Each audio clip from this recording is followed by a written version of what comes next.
Yo, what's up guys, it's Kobe here with some more Call of Duty Ghosts news and info, and today's video is actually going to be pretty cool, where I'm going to first show you and then discuss some of the confirmed weapons for Call of Duty Ghosts. If some of you guys didn't know already, Call of Duty Ghosts was completely revealed with gameplay and everything in a trailer that was aired during the Xbox reveal event. I uploaded like 5 videos already about it, you can go check them out if you didn't see them already. I'm definitely more excited about the consoles than just being excited for Call of Duty, but still, the trailer definitely added to my excitement, and I was able to get a few things out of it, and I like to share them with you.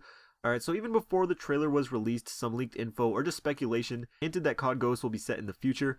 However, they're going to be using present day weapons, and we found quite a bit of proof of that in the footage shown yesterday. So I'm just going to go through all the ones I found, some that I could identify, some that I couldn't, and some that were posted on Charlie Intel. So they're definitely credible. I'm pretty confident in the things that they post on Charlie Intel as well. So I'm going to start off with the weapons I'm familiar with, the weapons that we have seen in past Call of Duties and that are going to be returning, at least in the campaign. So the first one is the AK47. Really happy this is coming back. It's just a staple in Call of Duty. It's been a good assault rifle to use since COD 4. The skins of the AK47 have changed a little bit with each COD. The MW3 version was a little more modern, didn't have that wooden shell, but regardless, I'm happy it's coming back. So next we have the SCAR. The SCARs have been appearing in Call of Duties fairly consistently since MW2, and this version appears to me to be very similar to the one from MW2, more than the one in MW3, at least in my opinion. Next we have the TAR, not exactly what model or anything, not really an expert, but to me that clearly looks like a TAR. The TAR was one of my favorites in MW2 as well as in Black Ops 2, so I definitely have no problem with it coming back to Call of Duty Ghosts.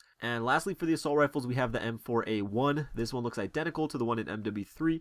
However, it could be possible that this is just a placeholder they're currently using in development, but I'm sure you guys all caught this one while watching the footage from yesterday, and again, it looks exactly the same from MW3. So for some SMGs, we first have the UMP. I'm sure you all saw this one as well. I saw some comments on yesterday's videos, and I'm definitely excited and happy they are bringing the UMP back. I just hope it's more like the MW3 UMP and not the MW2, because MW2, it was a little too good in my opinion. The MW3 version was a little more balanced, but either way, I'm glad it's in the game. So next I have a few weapons that I didn't know exactly what they were, but Charlie Intel posted up what they think they are. And again, Charlie Intel is a pretty trustworthy site, so you can definitely take them as a credible source. But the first one is the Chris Vector. We saw just the handle of it in the footage from yesterday, but to me, after seeing what the weapon looks like, they pretty much look the same. That's a fairly identifiable weapon stock, so it's definitely safe to say that some sort of Vector will be in Ghosts, and I'm neutral about it. It's not my favorite SMG, but I definitely don't mind if there's some sort of variant of the Vector in the game. The next one they found was the 300 AAC Blackout Honey Badger, and I really hope that's not the name of the gun in the game because that is just way too long. I don't like having to say whole paragraphs when I'm just trying to tell someone what gun I'm using. But besides that, the weapon looks pretty cool. FPS Russia actually did a video using this weapon, so you guys can go check that out if you want. But the weapon was actually developed to replace the MP5 and the M27 in close quarter combat, so that could mean we'll be without the MP5 and the MP7 in the game.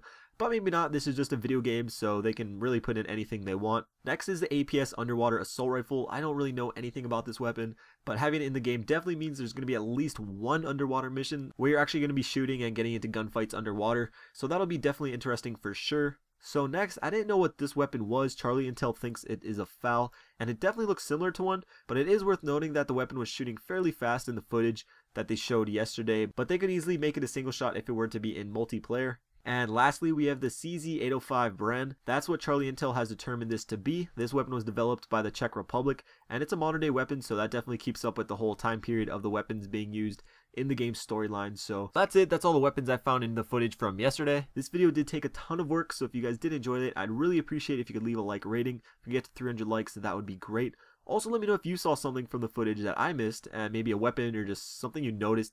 You can leave that in the comments and I'll definitely be reading through all of them. But anyways, thank you guys for watching. E3 coming up very soon, about to get even more awesome information and footage for all kinds of games and consoles, so stay tuned for that. Subscribe if you do, and I'll catch you guys later. Peace.